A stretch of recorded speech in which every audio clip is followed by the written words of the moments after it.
Welcome to my channel. Friends, நம்ம இன்னைக்கு இந்த வீடியோல என்ன பார்க்க போறோம்னா இங்க வந்து பாத்தீங்கனாலே உங்களுக்கு தெரிஞ்சிருக்கும் சென்டர்ல வந்து ஒரு பிக்சர் வச்சிட்டு and பேக்ரவுண்ட்ல இன்னொரு பிக்சர் வச்சிட்டு நமக்கு பிடிச்ச சாங் வந்து போட்டா அப்படியே இருக்கும் செமையா இருக்குல நம்ம இந்த மாதிரி நிறைய வந்து வாட்ஸ்அப்ல பார்த்திருப்போம் எப்படி வந்து கிரியேட் பண்றது அப்படி நமக்கு தெரிஞ்சிருக்காது இன்னைக்கு இந்த வீடியோல வந்து இந்த மாதிரி எப்படி கிரியேட் பண்றது அப்படினு சொல்லிட்டு தான் பார்க்க போறோம் எதுக்காக நான் சாங் வைக்கிறேன்னா இது வந்து காப்பிரைட் இஷ்யூ ஆகும் இங்க வந்து பாத்தீங்கன்னா தெரியும் சவுண்ட் லைட்டா வைக்கிறேன் ஓகேங்களா இந்த மாதிரி எப்படி நமக்கு பிடிச்ச சாங்க்ல பேக்ரவுண்ட்ல எப்படி சேஞ்ச் பண்றது அப்படினு சொல்லிட்டு பார்க்கலாம் இதுல நிறைய எஃபெக்ட் இருக்குங்க வந்து பாத்தீங்கன்னா தெரியும் சரி இந்த மாதிரி எப்படி வைக்கிறது அப்படினு சொல்லிட்டு பார்க்கலாம் ஜஸ்ட் அதுக்கு ஒரு சின்ன அப்ளிகேஷன் தேவை அந்த ஆப்போட லிங்க் வந்து நான் டிஸ்கிரிப்ஷன் பாக்ஸ்ல கொடுத்திருக்கேன் ஜஸ்ட் டவுன்லோட் பண்ணி இன்ஸ்டால் பண்ணி ஓபன் பண்ணுங்க அந்த அப்ளிகேஷனோட நேம் வந்து பாத்தீங்கன்னா ஆடியோ விஷன்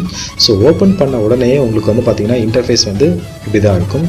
என்ன சாங் வேணுமோ அதை ஃபர்ஸ்ட் செலக்ட் பண்ணுங்க உங்களுடைய சாங் எங்க இருக்குன்னு சொல்லிட்டு ப்ரௌஸ் பண்ணுங்க இப்போ வந்து பாத்தீங்கன்னா நான்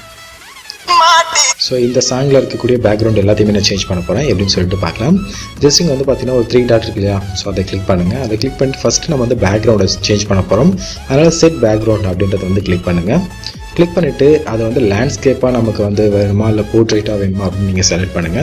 ஜஸ்ட் நான் வந்து இப்போ இமேஜ் வந்து போர்ட்ரைட்ல வேணும் எனக்கு அதனால நான் போர்ட்ரைட் வந்து செலக்ட் பண்ணிட்டேன் செலக்ட் பண்ணதுக்கப்புறம் உங்களுடைய இமேஜை ஃபர்ஸ்ட் நீங்கள் செலக்ட் பண்ணுங்க என்னுடைய இமேஜ் நான் இப்போ செலக்ட் பண்ணுறேன் இப்போ இமேஜ் நான் செலக்ட் பண்ண போகிறேன் ஜஸ்ட் ஓப்பன் பண்ணிட்டு இமேஜ் கரெக்டாக வந்து அட்ஜஸ்ட் பண்ணி செலக்ட் பண்ணுங்க ஓகே பண்ணதுக்கப்புறம் கிராப்னு ஒரு ஆப்ஷன் இருக்கும் அதை கிளிக் பண்ணுங்க வந்து பார்த்தீங்கன்னா தெரியும் இப்போ பேக்ரவுண்ட் வந்து செட் ஆகிடுச்சு இப்போ சென்டரில் இருக்கக்கூடிய அந்த இமேஜ் மட்டும் மாற்றணும் அதை வந்து மறுபடியும் அந்த 3 டாட்டை கிளிக் பண்ணுங்கள் கிளிக் பண்ணிவிட்டு கஸ்டமைஸ்னு ஒரு ஆப்ஷன் இருக்கும் அதை கிளிக் பண்ணுங்கள் அதை கிளிக் பண்ணிவிட்டு அப்படியே கீழே வந்தீங்கன்னா பிக் கஸ்டம் லோகோ அப்படின்னு ஒரு ஆப்ஷன் இருக்கும் அந்த பிக் கஸ்டம் லோகோன்றதை வந்து கிளிக் பண்ணிவிட்டு எந்த இமேஜை வந்து நீங்கள் மறுபடியும் வைக்க போகிறீங்களோ அந்த இமேஜை வந்து ஓப்பன் பண்ணுங்கள் கரெக்டாக அந்த ரவுண்டுக்கு தகுந்த மாதிரி கரெக்டாக வச்சுட்டு ஜஸ்ட் கிராப் அப்படின்னு ஒரு ஆப்ஷன் இருக்கு இல்லையா அதை கிளிக் பண்ணிங்கன்னா போதும் கிராப் ஆகிடும் இப்போ வந்து டன் கொடுத்துடலாம் இங்கே வந்து பார்த்தீங்கன்னா அந்த இமேஜ் வந்துருச்சு இப்போ நீங்கள் ப்ளே பண்ணிங்கன்னா உங்களுக்கு வந்து இந்த மாதிரி தான் வரும்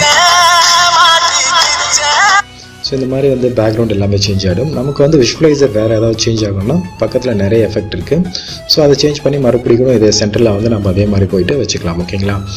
கடைசியாக பண்ணதுக்கப்புறம் இது எப்படி சேவ் பண்ணுறதுனா அந்த 3 டாட்டை மறுபடியும் கிளிக் பண்ணிவிட்டு சேவ் அஸ் வீடியோ அப்படின்னு ஒரு ஆப்ஷன் இருக்கும் அதை கிளிக் பண்ணிட்டீங்கன்னா உங்களுக்கு வந்து வீடியோ வந்து சேவ் ஆகிடும் இந்த மாதிரி தான் வந்து நிறைய பேர் வாட்ஸ்அப்புக்கு வந்து ஸ்டேட்டஸ் வைக்கிறதுக்காக